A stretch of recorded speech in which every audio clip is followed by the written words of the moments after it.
Yes, al o al sobre, pero means but. Porque, because. Entonces is then, luego is later. Learning these makes Spanish greater.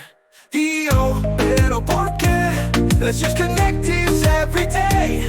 Entonces luego después we'll make our sentences smooth this way. Además es also, aunque es though. Sin embargo means however you know. Por lo tanto means therefore here. Now your Spanish is crystal clear. Pero ¿por qué? Let's use connectives every day. Entonces luego después we'll make our sentences smooth this way. Ya que means since or because. Use it to explain the cause.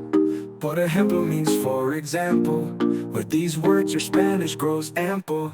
Pero ¿por qué? Let's use connectives every day. Entonces luego después